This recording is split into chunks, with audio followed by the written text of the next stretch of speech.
Hey, what is up, wrestling friends and family?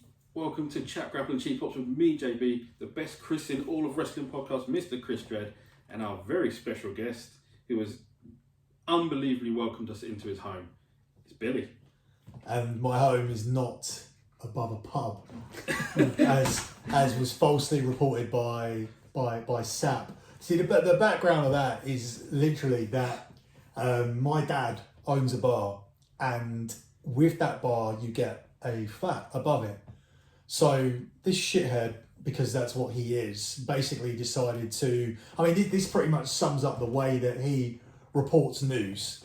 This is kind of the template for how these guys report news. They watch the show and then make up stories. They try and guess what's going to happen next and they make it up as a story. That's the Dave Meltzer wrestling news reporting template. So what he did is he made a template about me, and essentially said his dad owns a bar and it has a flat above it, so that must be where he lives. But what we'll do is we'll put that out as a fact to these losers that subscribe to my piece of shit website, which never reports anything, and then that became a widespread rumour, which is essentially reported as fact to everybody.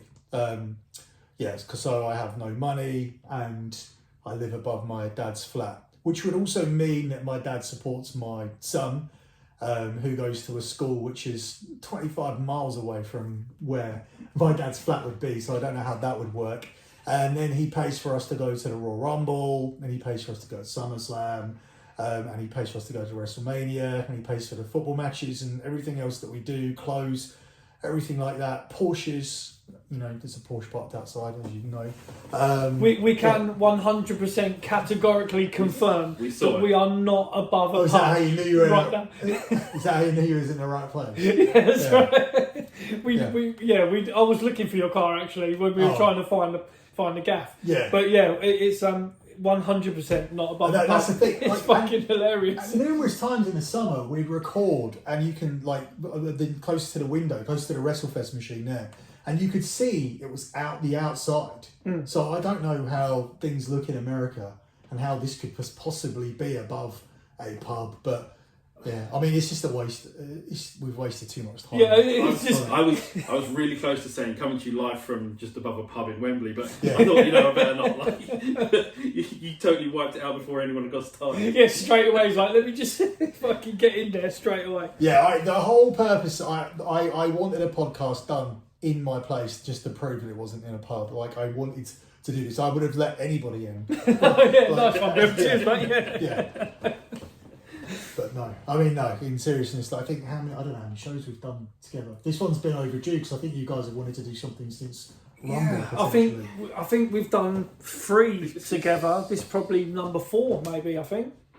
So I think what we'll do is we'll sort of tentatively preview Mania in case we can't get together again before it. But I can't see any other major matches done. I think the card is done. I think I talked about it with my mate who's going with me this morning and said that I think we're at 10 matches that are definitely happening, and I can't see another match being made that goes above these 10 in the pecking order. I don't think Steve Austin's going to return or anything like that. So I think we've got our 10 main matches, and then anything else that comes in I think would be underneath that, essentially.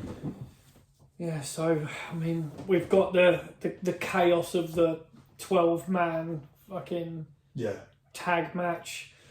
God, there's so much going. There's going to be so much going on in that. It's going to be chaos. But with regards to the match, the hierarchy, what do you reckon? Sort of day 1, day 2. It's a difficult one to say because I don't know what that was. Oh, it's a machine. Oh, the machine's changed its. It's changed. It's like, oh, that's weird. It's gone off WrestleFest by itself, and it was playing a whole menu.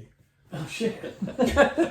That's the ghost. Yeah, he's choosing what he wants to play, or she, or they. Them. Wait, come on! Oh no! No, you'll be calling me a cross-dresser in a minute, Bill. Yeah, when we were purchasing our tickets, we prioritised night 1 for the tag match because we knew that was going to be coming. Because I've been in the know about how things are going to progress since we knew The Rock was doing it. So yeah, we think that the night one match is bigger, the tag match with Rock Wrestling and whatever. Obviously the neckbeards will tell you that it's night two. So it's hard to say.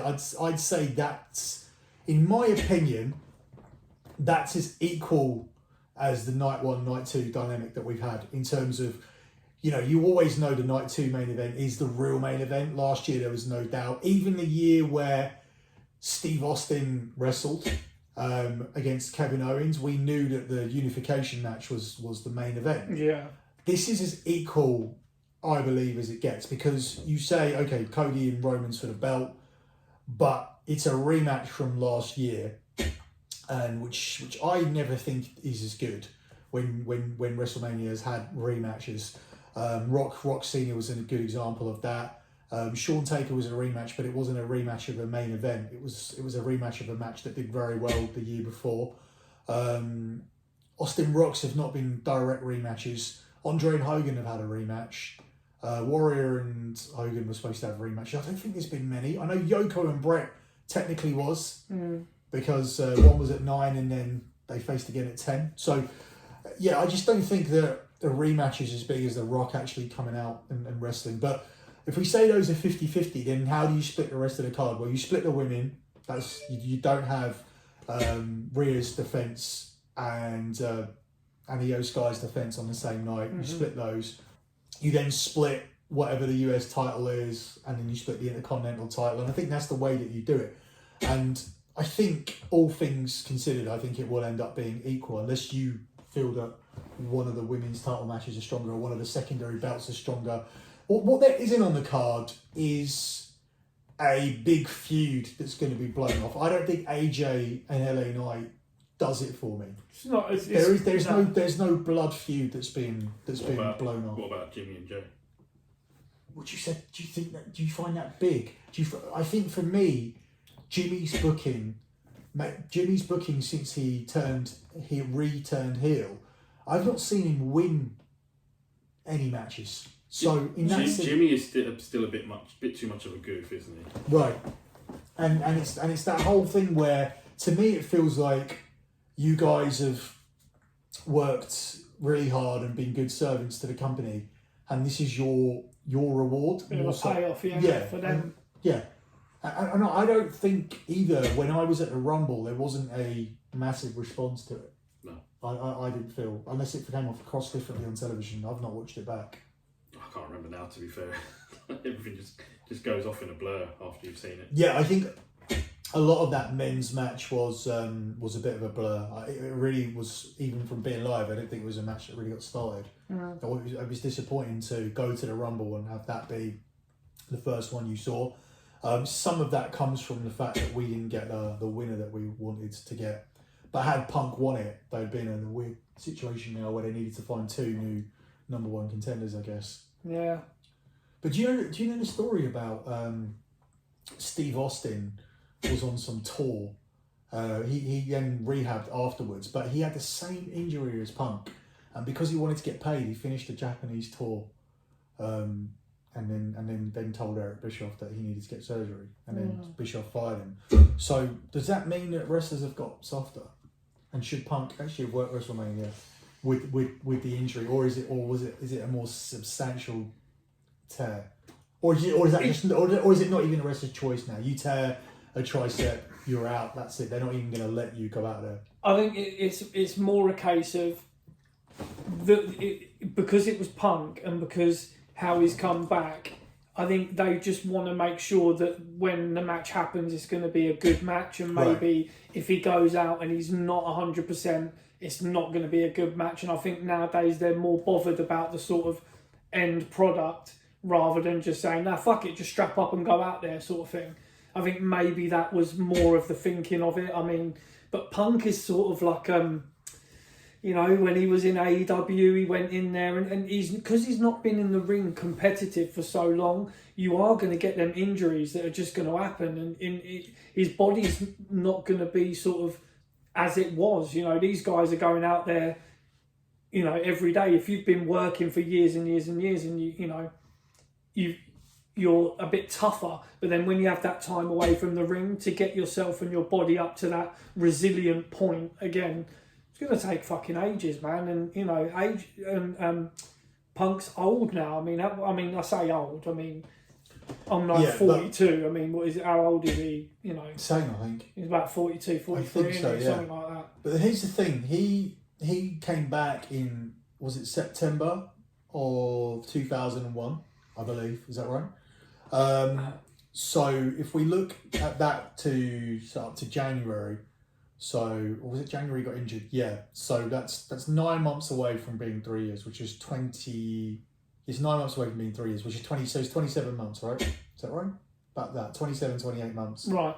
So he's had 3 significant long-term injuries in that period of two and a half years, which I think less than 2.5 years. Yeah. So is there going to be a period where you turn around and say, okay, you be the champion, you go and smash out the house shows, and you go and have even a 4 or 5 month run as champion? Can Punk do it? Can he do 2 weekend house shows, appear on TV where you don't have to wrestle, do 4 pay-per-views? Can he even have that stint? Can he even have a WrestleMania to SummerSlam run with the belt? But this is the thing. The fairest answer is no. Yeah. As much as you want it to happen, as much as you want him to be as fit as possible, at the moment he can't prove his fitness. He seems to be getting injured more often than not. He was obviously getting older, and as you get older, things get harder. They take longer to heal, unless you're using, other means. That's the thing. Get him on a cycle. Get him on the fucking roids. But is there does CM Punk? Does the novelty of CM Punk being back? Does he need to have good matches in his 4-month run as champion? Can he do a 7 or 8 minute match where he sells for the heel, where he has a hot start, he sells for the heel for 4 minutes and makes a comeback and wins? Can he have those type of matches and work with, defend his? He doesn't need to defend his belt and have bangers with Seth Rollins on the house shows during his title run. Can he have a 7 or 8 minute match with Nakamura or Bronson Reed or somebody like that if he was to be champion? Instead of going out there and having to work with Seth Rollins and McIntyre and people where the level is elevated. If he ever does have the title, and is he going to win the belt again? Is he going to main event Mania next year? Is that all guaranteed? Is it contractual? It's weird to know where we're at with that situation. Are you telling me you don't want to see 40-minute matches worth 7.5 stars, 8 stars maybe? You're earlier on off camera, like the first person that actually talked about wrestling for stars, which is I never thought. I knew that was what I was trying to articulate, in terms of that is exactly what people are doing, but I never actually put it in that way, which is a really the simplest way to put it, which is what Ospreay and Daniel Bryan were, and they literally said it. We've now got matches where you have a booker who grew up on the Wrestling Observer. I mean, with his money, he should have grew up with hose and coke, but he didn't. Well, he did. He did grow up. He did grow up with coke. Sorry, standing correct. 100% grew up with. No, coke. Just Adderall. Just fucking. I think maybe he only. I can imagine that he only started to take coke around the wrestlers to try and look cool. It doesn't seem like somebody who maybe took it beforehand, but certainly he's living out his fantasy, and I think he's from his fantasy becomes fantasy booking, and then what you see is just essentially we're now producing matches where they flat out turn around and say, oh, let's just tear the house down. I'm sorry, I didn't watch AJ and Ngannou this Friday, in the boxing world, where they turn around and said, okay, how are we going to get people to buy the fight? Oh, I know, I'm going to knock you down and you're going to knock me down and I'm going to knock you down, and it's going to be full of knockouts, and we're going to go out there and we're going to throw punches and we're going to let our guard down, and we're going to have no defense, and we're just going to see who ends up knocking each other out. But in the end, it doesn't matter because we're going to put on a great show. I've never heard a fucking boxer say that once. I never heard Conor McGregor say that to sell a fight. it's been very much a case of, I'm going to win. I'm going to do whatever it takes to win, and it doesn't. No one gives a shit in real sport if it's entertaining, and they're the ones who tried to say from the very beginning we can have a real sports-based feel. Yeah. Which I think is a large part of the reason why Cody Rhodes walked out, because I think the Bucks and Cody Rhodes, or Bucks and Omega and Cody Rhodes, were all very much on a different page with that whole thing, because they couldn't be further from being anything like a real sport. Yeah. Not with the double super kicks and all that kind of shit. How good. Well, 18 super kicks, whatever next. Yeah, but you can't. You can't in one breath, we've said this fucking loads, you can't in one breath say that you're trying to go for this sports-based product and then have a match like Ospreay and Takeshita the other day where they're not selling anything. No. Like, they're getting dropped on their fucking head and not even selling it for half a second and springing back up, and then surely if you've got a sports-based product, it's got to be like a real sport. You got to sell. It's called fighting spirit. Remember? Yes. But do you not think that now they are the victims of their own doing now, because they have made people so numb to that? There'll be a reason why I'm going to go to WrestleMania both nights, and I suffered through the AEW show at Wembley, and my son suffered through it as well. Now, you would argue that, you won't argue, it's not an argument for me, but there'll be arguments that the AEW show's better. People will say afterwards there'll be a definite thing on the dirt sheet, so I can't really tell you what the narrative's going to be. AEW All In was better. This match got 5 stars. This match got 4 stars. It's got more 4.5-star matches. WrestleMania had a 2-star match. WrestleMania had a 3-star match, and that's gonna be the narrative that comes out of it. The WrestleMania night 1 and night 2 were not as good. The Rock, the ceiling for the tag match where The Rock wrestles him is going to be 3 stars, right? But the crowd are going to be massively into it, and it's going to be a crowd reaction that far surpasses anything that AEW does, which means that the actual consumer will leave that event more pleased.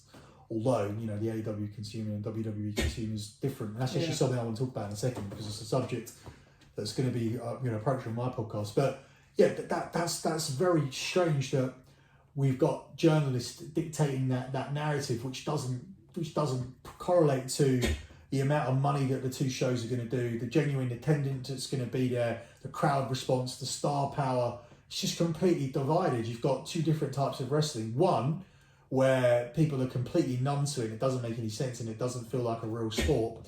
And WWE are going to go in there, they're going to tell stories, and the matches are going to be built up logically, and you're going to have massive stars going out there and doing less, and when they do things, it will mean more. Like, less is going to mean so much more. And that's how traditionally wrestling has always been, though. Less is more. Even when we were training, we were always told less is more. But it seems like, it's AEW have set themselves up to fail now, because even people like Al Snow, Stevie Richards, people that are watching the product are saying, like, someone's going to have a serious injury in the ring very soon. And, these guys are not going to, the star's going to fucking put food on their table. The star rating's going to be, getting them through to later life, and then being able to, like, walk and, take their kids out and all that type of shit. You've got... I'm waiting to see Daniel Bryan and Ospreay in this match, because Daniel Bryan probably shouldn't be wrestling, and if he is going to wrestle, then he needs to be taking sort of care of himself. And what we've seen is that he's not really doing that in AEW. Don't you think? He's not. Is it? We know what he's like, and we know that he hasn't wanted to retire, and he was angry with WWE before, and he tried to get himself cleared. That's right. Without Vince McMahon there, the responsibility lies with the owner, who is weak in this situation, and he's letting the inmates run the asylum. And Daniel Bryan Danielson, is a perfect example of somebody who needs to be reined in. Yeah. And the same goes for Darby Allin. he's clearly not all there upstairs. You can tell from his behaviour. You can tell by his relationship with Gigi Dolan, and so there's a video out where he says what he ate a load of chilies on his first date to impress her with his farts in the car, and that's it. It's clearly not all that stunt at the weekend. That stunt at the weekend and the pay-per-view. I'm going to climb Everest and I might not come back. And he jumped his car over his house. You seen that footage as well? He does shit like that. He's just fucking crazy shit. Like he jumped his car over his house. No, I've not seen it, but I mean, this is now becoming apparent, and you've even got fucking people like Alvarez, and we don't really like to really talk about them, but even there, for whatever reason, they're only now coming out with it and saying that people in AEW are getting pissed off because they're going to TV, not even knowing if they're going to be on TV. Right. The people are getting told, right, we want you to do this, and they're like, no, we're not going to do it, and then they have to change the whole fucking thing around. Sounds like a familiar company. Yeah, but the thing is, though, it was always, we're talking about Vince McMahon on our last show, like, the people used to say in AEW, Vince McMahon would change things at the last minute and blah, blah, blah. It's like, that's literally what Tony Khan does now. Like, and it's all becoming apparent now that Tony... there's no long-term booking. He doesn't know what he's doing. He's getting there and he's going, right, okay, this week we're going to have so-and-so doing so-and-so with such and such, and then 5 people are going, no, we're not doing that, actually. But there's a difference in terms of, like, for example, we are doing a show right now which was primarily going to be about the WrestleMania card, which we'll get back to. Yeah. But we've gone in a different... we always talk about AEW when you're on our show, though, because we sort of... But we had a plan. We did not turn the camera on with no idea. And this is the thing, like, is it people going to work where they haven't heard about anything or turned up to shows where they're not even going to be used and whatnot is a completely different thing to, you're here, we told you were doing this, but now you're doing something else. It is different. And it's not across the board. It's not like a widespread situation of, I don't know, say you've got 24 guys on a show, that he's changed the creative for 24 people. No. It's going to be a case of you 18 people are doing the same thing.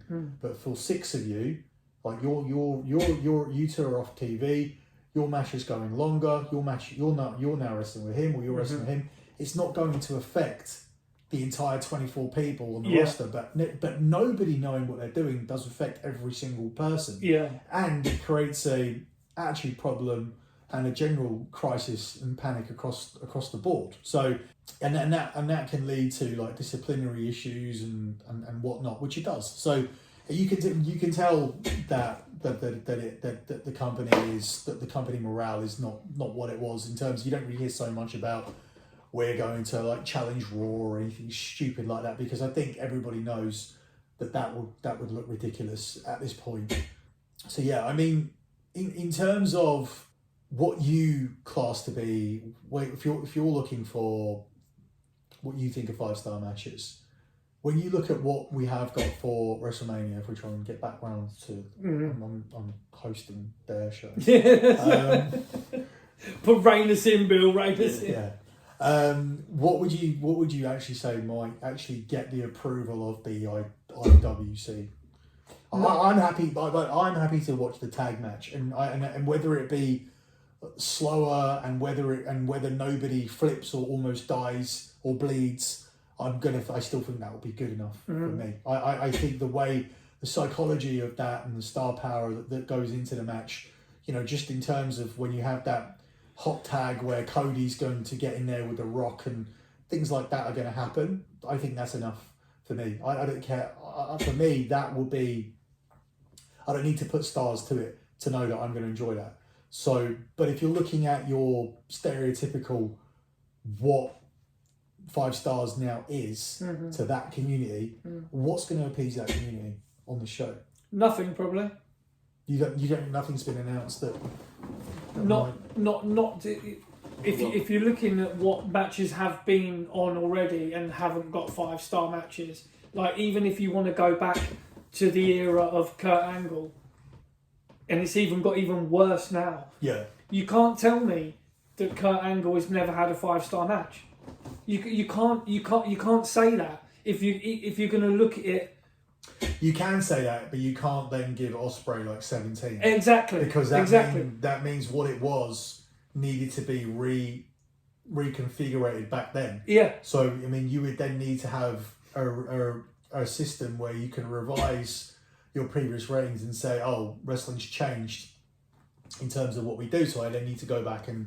But the thing is, and go back and revisit how I rated those matches. But the thing is that at the time, what Kurt Angle did, for example, with Michaels at 21, was perfection at its time. So it should have got 5-star matches. Exactly. If perfection now is not selling and trying to hurt yourself as many times as you can and kicking out of as much shit as you can and destroying finishers and the psychology of the entire match, if that's the new thing where you get 6 stars for it, that was not the thing then. So Kurt still should have got 5 stars when wrestling was actually a psychologically sound match with proper selling. Because if you're telling me that Angle can't execute maneuvers perfectly and Michaels wasn't the best at selling that ever lived, then you're talking shit. Yeah.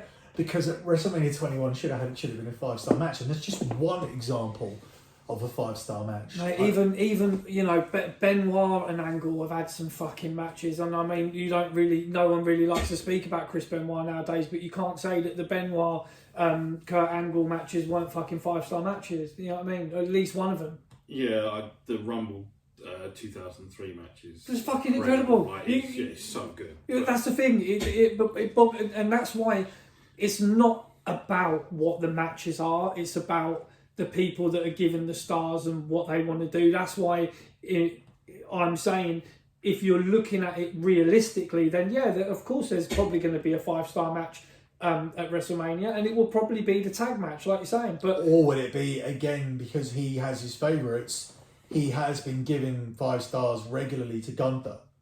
So with the crowd involvement in that match, I think it's the first time potentially since Mania last year, and perhaps the McIntyre match at SummerSlam, where you actually believe Gunther might lose. Now, I think he's more likely to lose at Montreal 2 weeks after WrestleMania, where WWE desperately needs something. I think Sammy could push him close.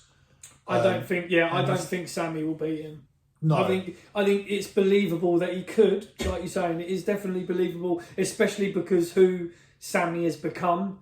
I mean, I still think. I mean, we're watching it on the TV right now. I mean, Gable winning and the idea of having Gable and Gunther would have been fucking incredible, right? Like, I think that would have been a real sort of Gunther might be worried that he's gonna lose. But with Sammy, like you're saying, not a man that looks worried right there. No, he's thrilled. I do believe Sammy will beat Gunther, but I believe that they'll do it in Montreal. I believe he gets very close at Mania, because otherwise, what is Montreal? Because Montreal 2 weeks after Mania is normally when things die out. But if you can say that we have this rematch where Sammy doesn't get another shot, it's this final chance, whatever. It does make that show much bigger and does carry on your WrestleMania feel an extra week. And then you're 2 weeks out from then going to Lyon for Backlash, where Sammy can go in as a French-speaking title holder to do a lot of media and whatnot. So I can see Sammy going in, but if you have the Montreal show, why not have that be the place where he wins it, as opposed to it being the place where Sammy goes there as the champion coming home? I don't think that works as well as him winning it. You don't need to have this Rocky moment because you are in Philadelphia. You're going to have enough going on the weekend with Cody winning and possibly Bayley winning and maybe Drew winning. I think Bayley will win as well, yeah. It's an interesting thing because last year at WrestleMania, you had 2 title changes, both on night 1 and nothing on night 2. So they're very protective of the belts. I can't see anything changing with that. When you look at it, you look at it and you think, I want Sammy to win. I want a new team to win the tag belts in the ladder match. I think Logan Paul, you can make a case for Logan Paul dropping his belt at a bigger show. Drew winning, Cody winning, Becky ending it because Rhea's had it for a year. Nah, you'll be shocked. I believe you'll be very surprised with the number of champions that actually do keep their belts. I think Judgment Day could potentially keep the belts in a tag match. I think that Rhea Ripley will 100% beat Becky Lynch. The storyline's already been written here with Becky taking on too many matches en route, and the story, the psychology of that, which is something that a word that doesn't exist in the AEW. But the psychology, you can already tell that the way that this company book, that the psychology's already been set up. You had a title match, and your opponent basically did nothing in the 6 weeks up to Mania. She came out and she laughed at you. She laughed in your face, which she has been doing, while you fought Liv Morgan and you fought Nia Jax. And the storyline tells itself. She's going to fall like an inch short from an injury that she picks up because she's going to beat Nia, and Nia's going to give her like 3 bonsai drops, and then gonna have the ribs and all that. Yeah, and during the match, like Rhea's going to attack her ribs and she's going to put her away. Like that's going to be the story that they tell. Yeah. So, and Becky's going to be left there with getting a standing ovation in what I think might be the opening match of night 1. If I was to say where that match goes, I'm not sure. Do you think Priest works twice? Trying to cash in? Yeah. That's an interesting one.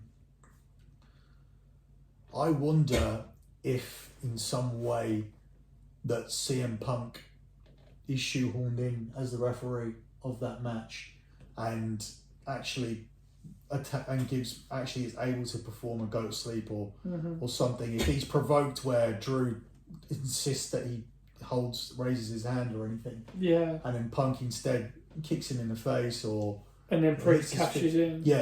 That's how I could potentially see it happening. McIntyre's still yet to sign a contract, so contrary to the reports that are out there, McIntyre's good until SummerSlam. So you've got a lot of time to get the belt on him. He's still working the social media as well with the whole CM Punk stuff. Yeah. And he's still working well online. And I think you do get a match out of that, but I think if McIntyre doesn't sign another contract, which I don't think is the case, I think he will, but if he didn't, you could still have him beat Rollins and then lose the belt to Punk and also revisit that loss that Cody had to him by giving Cody the win back. There's loads of stuff you could do before you send him to AEW and say that, oh, this is our champion, he only lost the belt to CM Punk, and now we've got the WWE champion who beat Cody Rhodes. I don't think that'll allow that to happen. I don't think AEW are going to take Drew McIntyre because I don't think Drew McIntyre has any desire to work there. I don't think he wants to work there. I don't think he would do. And I believe once negotiations become a little bit, when one party becomes stuck on one thing or the other, I believe Drew McIntyre might be the one who sort of concedes because I don't think anybody wants to work there at this time. I believe the people that have gone across are the ones that were unhappy where they were. Initially, we've seen how the grass is not greener, and now if you're anybody else there and you're not and you're thinking about going to AEW, it would have to be if you're in the position of a Ricochet, somebody who is it's weird because his girlfriend's the ring announcer, so it would be less reason for him. But let's exclude the fact that he's banging a ring announcer. If you were somebody who was a worker like Ricochet, AEW might appeal to you because the fan base are gonna like your style. Dave Meltzer's going to upgrade you from the 4 stars he gives you now. You're automatically going to get an extra 2 stars because you work for the company that gives him checks. So suddenly Ricochet will be a 4-star worker who will become a 6-star worker because he'll be selling less and having worse matches, but there'll be better matches in terms of what that audience wants. And it's a perfect place for him to go. Like it was a perfect place for Swerve to go and people in that position. But Becky Lynch doesn't want to go there. Seth Rollins doesn't want to go there. AJ Styles has avoided that place. Is Sheamus going there? I don't think Sheamus will go there. No, because there's all this talk online that his Twitter's off and all that, and he's going to go over. I think you've only got to look at the case of Edge. Edge has gone from main events, legacy style, in WWE, and he is Sweet Lord, man, it is tough watching what's going on there.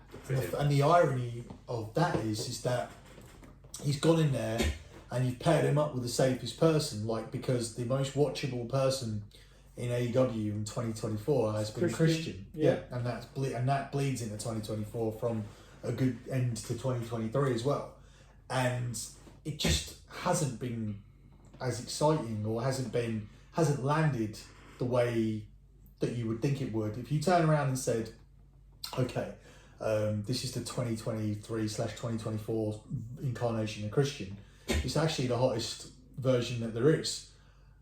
But Edge going to work with him would seem like an ideal scenario where it can't miss, but it has done, because the weird thing is that without the WWE machine behind him, it's actually exposed Edge or Adam Copeland as being less talented than Christian, which is what I've actually said for years. Yeah, because I was always a bigger fan of Christian, especially seeing him work in TNA and what he did in TNA.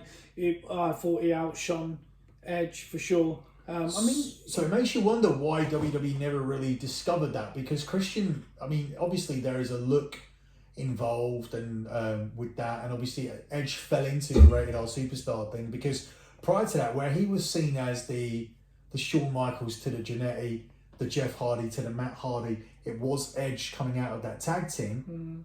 But remember that period between 2001, where he won the King of the Ring, and 2004, where Edge couldn't get over. He got booed in Toronto at one point because he was so boring. Yeah. And then you had that period where he found the Rated R Superstar, which came from being caught fucking your mate's girlfriend, which gave him genuine heat, which he caught lightning in the bottle, that's the only instance in wrestling where doing that has benefited you. Without the Rated R Superstar, if Edge never fucked Lita and got caught, would he be a very generic, vanilla kind of wrestler? And was Christian always the more versatile performer who was able to read the room, was able to evolve a lot more? Jericho gets a lot of credit for evolving, but ultimately it's a haircut, it's a bit of makeup, it's a change of character. Yeah. I think Christian is massively underrated, and I think the Edge storyline has kind of shown that. And it just makes you wonder why he wasn't ever a massive star in WWE, who, across the board do a better job of creating stars than WCW and TNA and AEW have done. Maybe he just didn't play the game like Edge played the game. I watched WrestleMania 18 today, and you had Christian and DDP where they were doing that little thing, and Christian became he was doing the tantrum thing. Yeah. And he was doing that sort of shit, and he went to Canada and he was saying, I'm not from Canada anymore, I'm coming from, Florida or whatever. And he was like, billed from Florida and that, getting tons of heat. And Christian was just sort of, as a character, I felt just better. And then, all the way through him, whatever he did, I always felt he was better. And if anything, it was. So we're saying that Matt Hardy was the reason why Edge got over, right? Leader. Yeah, I've always, as I said, I've always liked Edge, and I think once you gave him the Rated R Superstar, he actually did a good job with it. But the Rated R Superstar didn't come from his it came from his mind. It came from his nutsack, if anything. So, but with Christian, this whole thing with the dad and taking on Nick Wayne and his mum and everything, that's come from Christian, because we know Tony Khan gives everybody creative control, but across the board it's just been a lot of license to bleed and swear and no sell and have and try your best to entertain Dave Meltzer. All the wrong reasons: excessive bleeding, excessive swearing, excessive stunts. All of that stuff has not worked. What has worked is giving excessive creative control for Christian to let his juices flow and do something that you wouldn't be able to do in WWE. You wouldn't and be work able to people ultimately, and do sports entertainment. Yeah. Do you know what I mean? And that's what the most over thing in the company right now, like you say, is Christian with a mic doing stuff that he knows will work. And that's the thing. What the funny thing is the two best characters from last year, both Roman Reigns and Christian, were two people who were too overproduced. And when you just let them do what they wanted to do, it's been a lot better over the last 12 months. Yeah, for sure. I think Christian could have pushed Roman for heel of the year if it wasn't so important to me. In terms of, because it should be more important to other people, but it's still important. I've made a point of speaking about, well, who drew? Well, who got this reaction? Where was your match on the card? I think it has to play into it. If it was just a case of, who did I enjoy watching, no matter how many tickets they sold or where they were on the card or what matches they had, I think it would have been Christian last year. But again, you can't turn around and say, you can't again be one of these people that say, oh, Roman won it last year, so I'm just going to change. No, he should just keep getting it, because this is a run of a lifetime. And the thing is that another thing I've been constantly saying on Dirty Sheets has been, we're all these guys that want us, all these Cody crybabies and whatnot, which is a real thing. Wait till Roman's not on TV for 4 months after WrestleMania, and tell me, what do you watch what SmackDown looks like when Cody Rhodes is defending in a program with Solo Sikoa, and Solo's trying to get the belt back from the Bloodline, and Heyman's managing Solo, and your title match in Backlash is Cody and Solo for the title, and Roman's nowhere to be seen. And then you tell me how good it was to switch this belt, and how important it was to finish the story then. Do you think the story's getting finished then at Mania? I do, yeah. I think that I think there's been too much pressure put on the company, and I think they feel that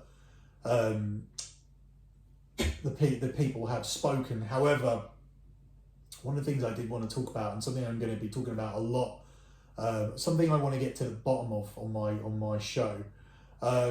Interesting thing happened today. I talked to you guys about it earlier, but I'll sort of reiterate the point more quicker than I did when we talked about it earlier. So, long story short, the Undertaker Dead Man Tour VIP tickets went on today, and we were interested in looking at going to that and having the VIP experience and whatnot. We did not know this was $680. Now, I have money, but which I could spend on that, but I'm not a fucking retard with my money. I'm not going to spend $680 to get a picture with the Undertaker and a pre-signed autograph. I may have bitten if it was my autograph, as in my choice of figure, my choice of belt. I'm not going to get a 8x10 which says One Dead Man Tour on it, and then a picture with Undertaker for $680. I'll wait until an opportunity presents itself where I'm actually allowed to choose what I have. So that was the thing that put me off more than the price. Or the price is a joke. But even whilst I had that 60 seconds to make that decision, it sold out.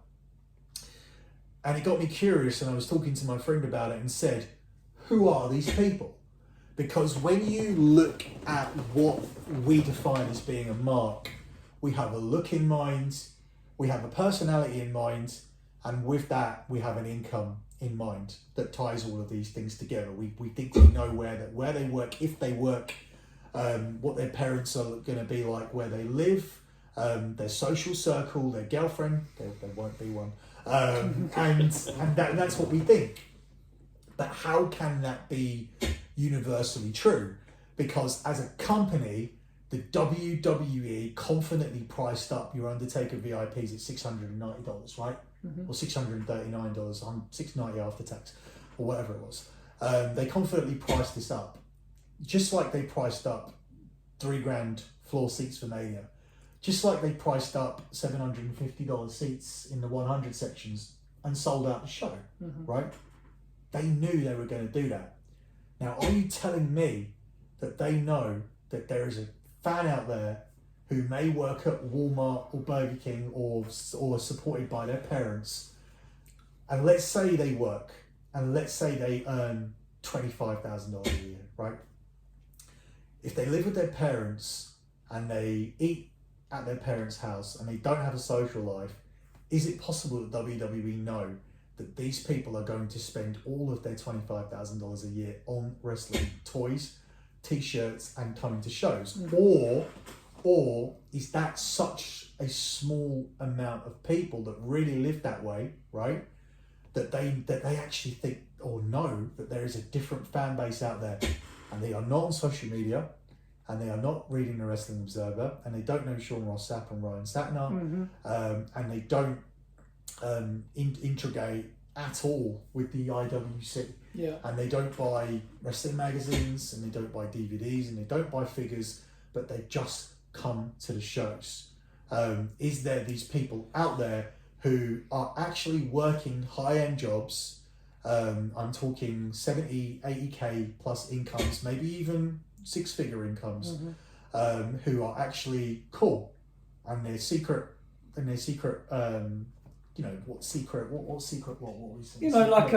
Secret, the guilty pleasure. Yeah, guilty pleasure. That's it. Sorry, guilty pleasure is wrestling, and they did watch the Attitude Era, and they didn't stop, but they just went and got jobs and careers and lives, and WWE know that they exist. Or is this rich families? The bottom line is, who the fuck are these people? Because I know there is going to be the neckbeard who's supported by their parents, one, who don't work. There'll be the people that work but live with their parents and all their money goes into wrestling. Or there'll be the neckbeard that do have good jobs in IT and things like that. Like the rich nerds, they do exist too. But that's not enough to sell out the stadium, and that's not enough to sell out Undertaker tickets in a minute at $700. So I'm massively intrigued, and I will be keeping my eyes open. And I may even be, and I'm not a sociable person, like from the days where I did Big Brother, and the interactions I had have made me quite unsociable. And I like to keep myself to myself publicly. Now, once I had peace, once I grew a beard and had peace, but now I actually do want to go. It's really sparked something in me where I do want to go out there and have conversations with strangers in Philadelphia and say, "What do you do? Like, where are you from? Like, how long have you been a fan? Like, I have a desire to know how WWE are pulling this off, how they've decided to price this up, because you price it up if you sell out. Like, the experience that they had over here was, we cannot fucking do it in the UK, because Clash of the Castles prices had to come crashing down in order to get that stadium even close to full. Because when the tickets were sitting there at £400-500, the UK said no. At which case the next show was booked to be at the O2 for Money in the Bank. They did not go back to the stadium, right? And AEW learnt the hard way that they needed to bring their ticket prices down as well, which they did. In the final week, they sold an extra 20,000 tickets, which still only took them to 50,000, no matter what they say.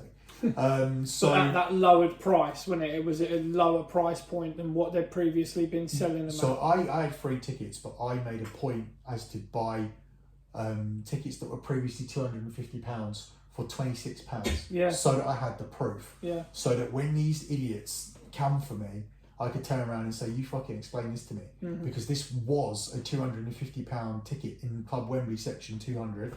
It was £250, and I picked it up for £26 the week off. I didn't need the ticket. My dad has a bar in Wembley. He was comped by the Wembley Traders Association for free, which is why I always knew the real number, which is why I knew Tony Khan and the company were lying throughout the entire time.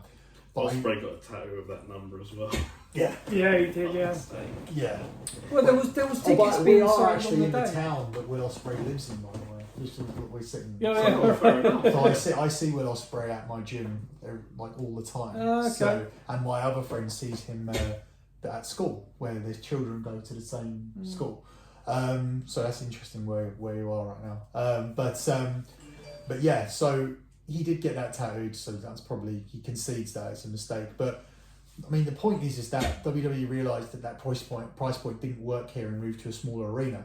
They've not realised that for Mania, for SummerSlam, for Royal Rumble Royal Rumble for me was $400 a ticket cheaper, but still they knew they were going to sell it out. So Do you have any theories on this fan base as to like who are these? Is there a secret community out there? And I mean, when I say community means communities are supposed to interact, but it's a silent community. It's a non-active community. Is there a non-active community?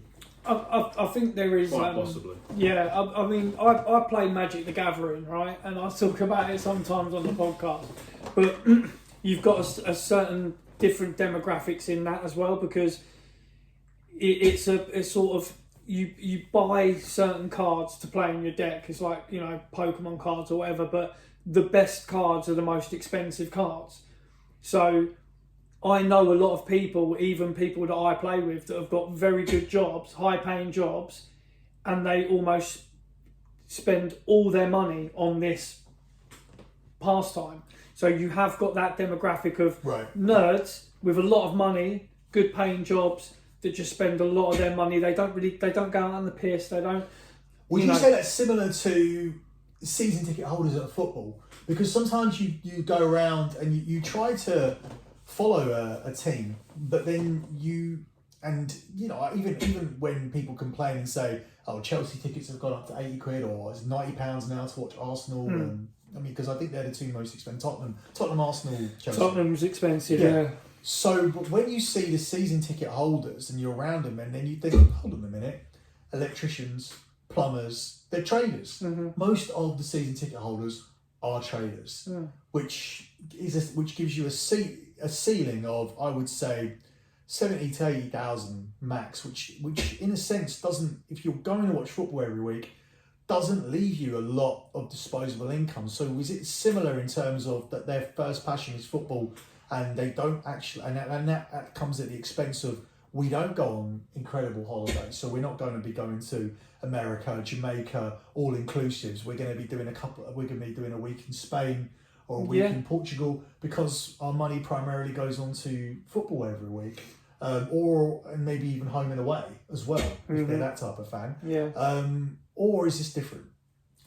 It's funny. I had season tickets at Arsenal for free.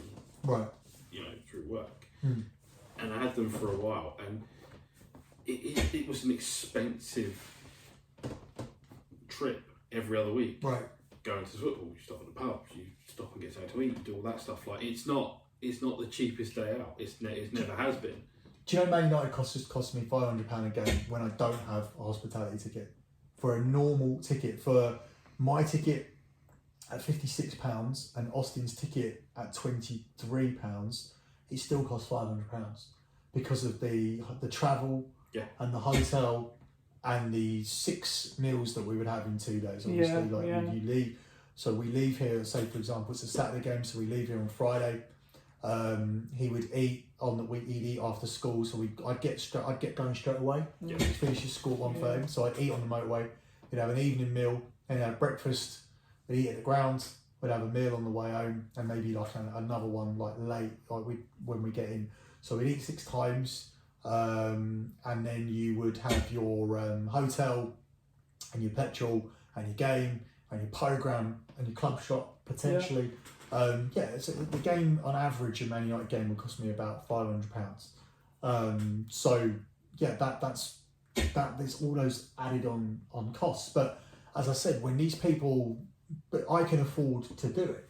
So, but I'm trying to find out. But when it comes to wrestling, I'm not in the vocal minority. I'm doing a podcast. I think often about going into that not vocal minority, unvocal. The silent majority. The silent minority, But I'm in the vocal majority as things stand. But I think about going across to that. But I would still then, even though I wasn't speaking and wasn't podcasting and took myself out of this firing line, I would still know what Dave said. It's too ingrained into me to not do it. I would still be picking up a copy of Power Slam or whatever it's called. Is it back at Power Slam? No, it looks a lot like Power Slam. Not Fighting Spirits, the other one. No, Inside the Rope. Inside the Rope, yeah. I used to get FSM. I used to get that Fighting Spirit magazine. I thought it was quite good. Yeah, I wasn't a fan of that one. I was a Power Slam person. I like Power Slam. But now I find Inside the Ropes to be this very 2024 version of Power Slam, and I don't know if Power Slam catered to that 7-star wrestling fan back then, but it certainly does now, because I knew there were traces of Japanese parts on Japanese wrestling and whatnot on there, but I never read those pages. But still, like I'm interested looking back if it was that type of magazine. But what I'm saying is that even if I cut myself off from the podcasting and the YouTube and whatnot, I would still, it's too ingrained in me not to log on and look at what Ringside News is saying and to be following. We had Finn Martin on the show, the guy behind I had him on the show once. He's he's a great guy. Like, and I don't think Power Slam was a star rating kind of magazine. It was more like tell you what's going on, and then they have their opinion pieces, and all that. Like, I thought, I really enjoyed that magazine. Like, Inside the Ropes, you're right, it's 2024's version of Power Slam, but there is a lot of work rate stuff in that, like, in there. Right. I haven't bought one for a while, so. Yeah, I think I bought the last issue just because on the back of the issue there was a yearbook thing where you could basically buy a yearbook, which would have every issue of 1994 in one book. That's nuts, isn't it? And I'm advertising a magazine I hate. But I'm going to buy that for the old issues because that will be my plain read as well as a book on dopamine, because I bought at the Royal Rumble because I am intent on finishing an entire book this year, which isn't someone's autobiography, which is the only thing I've read in the last 15 years have been people's autobiographies, other than the book that talked about the death of WCW. Yeah, I've got that. R.D. Reynolds and that as well. Yeah, and I think obviously, and while I was with Russo, I think I bought a couple of books that he wrote, so I think I need to be finishing those off as well. But yeah, I'm not a big reader now. I'm more of a reader of my phone, just bits and pieces on my phone. We all are now. Yeah, I think generally a lot of it. How do we want to finish this up? So we can. So looking forward to Mania. Back where we started. Where it all begins again. Where it all begins. Yeah, I mean, it's going to be a great show. We'll be watching, obviously. Night one's my birthday, so I've got to go out and have something to eat first. Yeah, nice. I'm hoping I won't eat too much, get tired and fall asleep. Yeah. No chance of you coming. No chance of you lot getting out there. Oh man, it would be amazing, but I'm away anyway. He's already somewhere. away. Yeah, I'm going somewhere else. My missus would crucify me if I told her I was going to WrestleMania.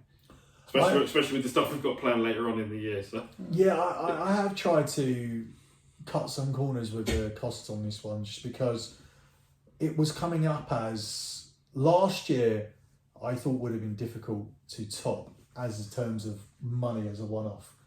Now I spent 12 grand up front when I went to SummerSlam because I went to Raw, Madison Square Garden, New York.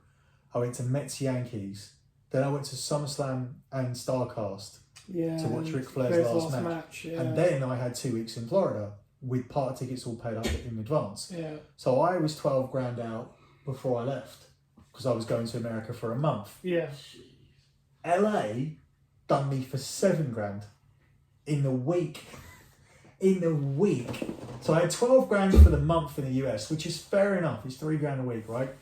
LA done me for 7 with the hotels and the flights and the tickets for WrestleMania 2 nights. So, and I was thinking, never again. Mm-hmm. I am not going back to, unless it's like, unless Hulk Hogan is fighting Steve Austin and they have had rejuvenation surgery where the aging process has been reversed. They've both got robot legs. Yeah.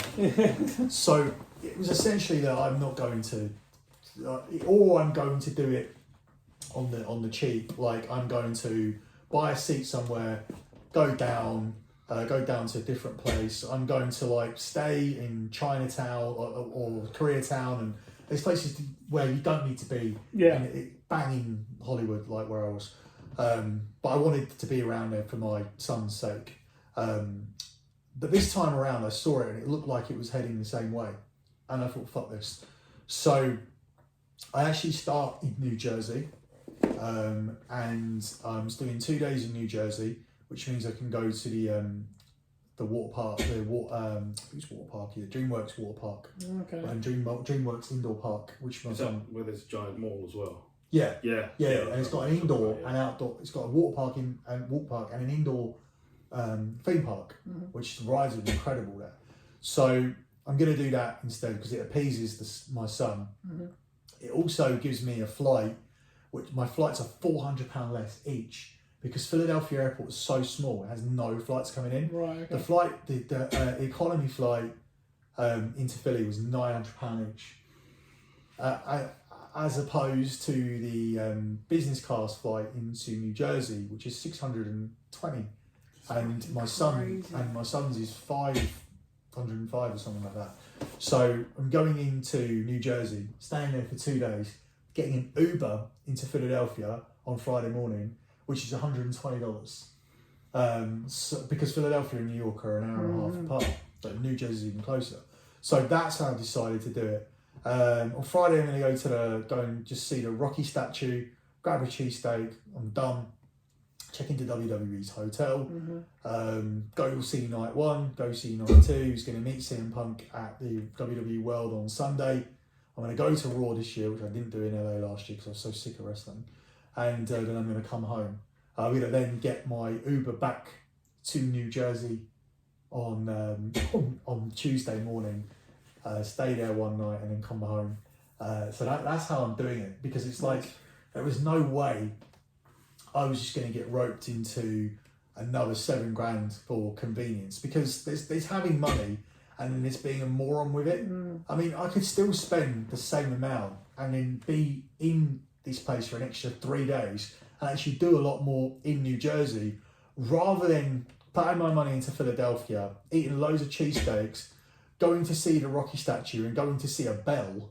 I mean, if I'm being disrespectful in any way, if you're actually, I mean, we're all from the UK, so it's unlikely. But is anyone that thinks there's anything else to do in Philadelphia that I should be doing with a 13-year-old? Then I'd like to know what it is. Leave it in the comments. I'm sure some people will. Yeah, please do. If there's anything, I knew my situation in Tampa, because being there with my son, I was costing myself bars, strip clubs, the best strip clubs in the US. And when I say best, I mean most lax, most lackadaisical with the rules of strip clubs in Tampa Bay, or Clearwater specifically. So I knew that I was missing out on a lot of fun potentially, but I don't know what I'm missing out on in Philadelphia, with or without my son.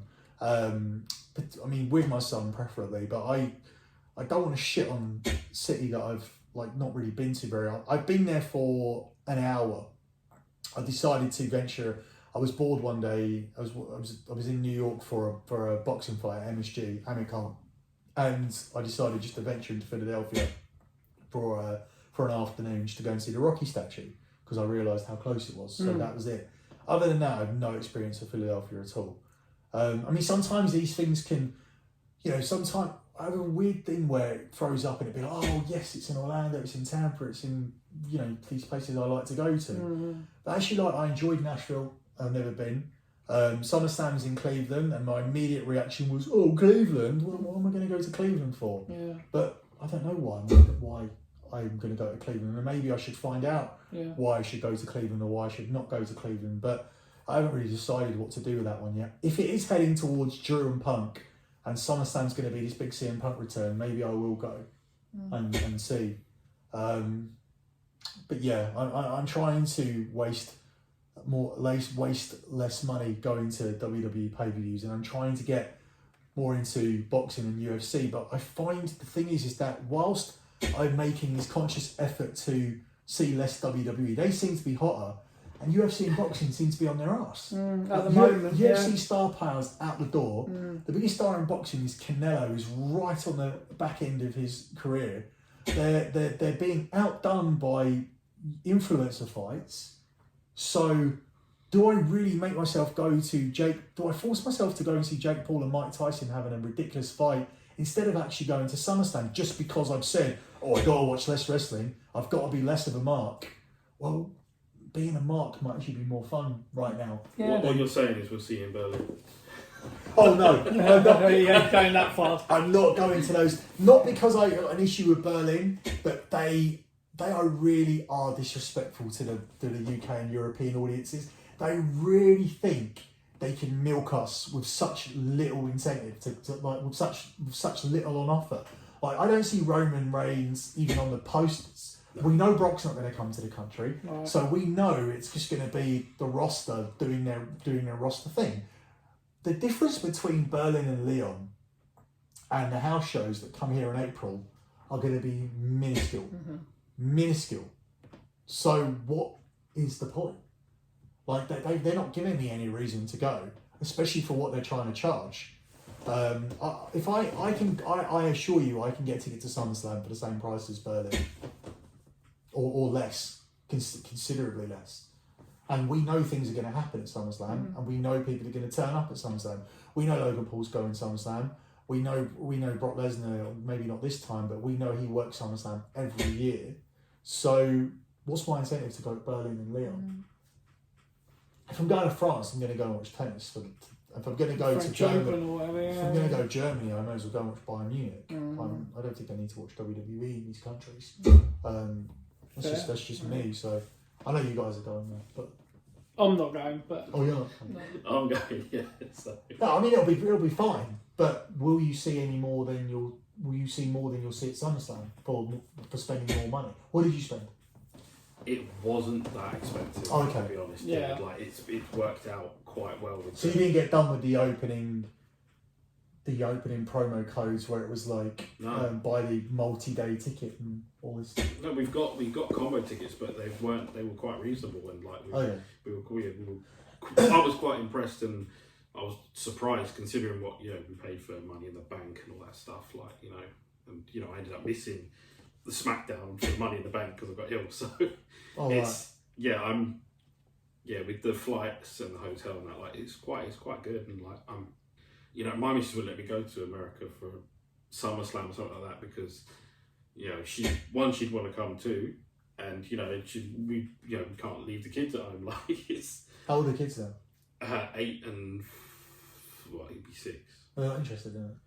Not really. My oldest sort of likes it a little bit, but he prefers just like the figures and that. He doesn't really want to watch anything. It's a strange thing because the company are going through that as a crisis, but not at that age, because my son did watch at that age a lot more, and now he watches a more highlight form of it. But the thing is that the reason I don't push, so I ask what he's watched this week and whatever, and he'll always tell me, I just went straight to the Bloodline bit, or I watched the Cody match. YouTube makes it easy. So. It does make it easy. Yeah, because they put the clips up, didn't they? And then you can just follow it that way. And the thing is, whilst it's like we did it together, and during the pandemic he started to watch less. I will never be someone that turns around and says, "Oh, come on, you need to watch more wrestling." Like, you're not. It's something that we do together, and sort of try to force that or maintain it on him. I already do it with Man United. He doesn't want to support Man United. We're terrible, right? But it's been passed down, so he has to, and he understands that a lot more from when he was 9 and 10. And then he wanted to be like, oh, Tottenham's right there, and why don't we just support Tottenham? It's only a 30-minute drive, and United's not. He hates the drive, hates the team, but he still has to support us. I'm not going to push that on him like wrestling. And one of the main reasons is because it's not, other than it being slightly unreasonable, I see so Spurs are shit. So it's because of the fan base. Imagine it's almost a relief to me that he's not obsessed, because I see where that goes, and I see the life that it can lead to, and I don't think there's anything worse than being the parent of a troll, of an online wrestling troll, and imagine where the type of people who go out of their way to support a Sean Ross Sapp and tell him that pay money. and say I pay Sean Ross that money. I think his content is great. I will defend him online. Imagine being that person, and then imagine that's your son. Like the shame. So if he wants to take a casual approach to it, while still wanting it. I mean, when we book WrestleMania, I honestly really feel that he's more into the holiday and he's more into the food. He has spoken more about IHOP and if there's a Waffle House. Is Philadelphia State with a Waffle House? Is what he asked me this week. Nice. As opposed to who won the gauntlet match. Yeah. Who's actually facing Gunther has not come up. Yeah. But Waffle House has. I think he just enjoys the country. I mean, but that, like you say, that's a more healthy sort of approach to it, maybe. You know, he's actually enjoying the whole trip as a whole, rather than just. It can work that way in both ways, because do you see this thing with kids who have obviously been brought up by their dads to watch football, and then at about 15, somewhere between in their teenage years, they start having the fights. Have you seen the teenage football hooligans? Because there's that as well, isn't it? I don't know if you've seen it. So it can work everywhere. I don't want a teenage football hooligan, and I don't want a wrestling mark. No, that's fair enough. So I think casual approach on both is actually not too bad. Yeah, it's good. Good shout. But I mean 6 to 8, maybe get it. Maybe you start hand picking. If you want them to watch. Yeah. Hell in a Cell 98. Yeah, good shit. You want the JBL and Guerrero match where they're covered in blood. Yeah. But is kid? Are you going to get kids to watch by watching them covered in blood? Or I mean, does that work? I don't think so. I mean, my youngest is really into like Halloween and shit like that. So maybe if I sit him in front of Halloween Havoc, through the years, he might take a liking to it. I don't know, but it's an odd thing to think what character would work really, or what you would show them now in terms of 2024 wrestling and say, watch this, and then they'd be like, oh yeah, I'm a fan of that in 2024. I think they're more likely to if you start them off on the older stuff. I think if you've got those characters that they can actually watch, even people like the fucking gobbledygooker and all that, you know what I'm saying? Like, the fucking, but you know what I mean? Like the silly stuff, like the more sort of over the top characters. I mean, that age maybe, but I mean, and Boss Man and shit. Yeah. I mean, but it's a weird thing because I grew up in a time where wrestling was completely aligned with me. When Steve Austin was getting over, I was 14. So that was the coolest thing. Like, and then obviously when I was 15, or actually not even at the same time, like Sonny was on TV at 14. Yeah. Sable then, my teenage years. So they had everything there. Like whatever. Trish Stratus and fucking. Yeah, that was a little bit after. Yeah. But like everything I wanted as a kid, they was growing up with me. It'd be like, okay, so I wanted Ultimate Warrior when I was 8. Yeah. With those like bright colours and whatnot. And then, what do I need at 13, 14? Oh, what, you're going to give me Steve Austin? Oh, well, 15, oh, what, you're going to give me a pair of tits? Oh, then I'm going to be able to, I'm going to try and pretend I'm old enough to buy this Playboy now. Like, it was all running perfectly. It doesn't seem to do that now. I don't know who this runs for. It seems like it actually runs for 40 to 50-year-old men who never grew up. Yeah. Who never grew out of it. Almost as the number one part of the audience, whereas I would say the Attitude Era, the number one part of the audience, was actually legitimately 18 to 30. Yeah. And I don't think this is. I think this might be 40 plus, and maybe you'll get the kids to watch along. But it seems like the teenagers, I'd say like 16 to 30, is a little bit missing right now. And maybe The Rock is the answer to that. Thank you so much, Billy, for inviting us into your home, man. This has been, it's been great fun, and your place is awesome, and it's definitely not above a pub in Wembley. So we can definitely confirm that for everyone or anyone that was stupid enough to believe a fake story. It could be. I might have been renting this place for the day. Just on one day. I don't. Unlikely with the amount. Although the exact same place that's in all of our YouTubes. Yeah. Yeah. with this wall's in every single YouTube. You've now actually given me an idea as like I may actually shoot more towards this direction to get that corner in, because I mean the wrestling show that we do should have that corner in. That's a very wrestling heavy corner of the house, definitely. I mean, it's all incredible. Like I'm a little bit struck here, Chris. I know you were when you walked in as well. Yeah, no, it's a wrestling fan's paradise, mate. Honestly, and that's like I say, Bill is a fan. Not when you say you're going to be less marky or whatever, it's not even that. It's like we like what we like, innit? And it's strange because like I used to have more wrestling stuff up. This is nothing now. There's a lot more football and whatnot than there was before. Okay. Just because Austin's interest is not, his number one interest is not wrestling. Mm-hmm. So we tried to decorate the flat for both. At the same time as well, like I've not necessarily even. I mean, the product's not. The 2010 to 2020 was not a prime decade. I don't think for wrestling. So. It didn't necessarily cause me to take things down. What caused me to take things down and have less of an emphasis on it was actually the fan base. The more that you actually step into this kind of business in terms of being a podcaster or a content creator, and the more people that you deal with, and I'm not talking about people that support you, I'm talking about the people that don't support you, or the people that try to cause conflict with you and whatnot, and then you see them and what they're into, and you almost feel a sense of you don't want to have too much stuff up in your flat, because then you feel aligned with them and you want to separate from them as much as you possibly can. So I think what we're left with is the absolute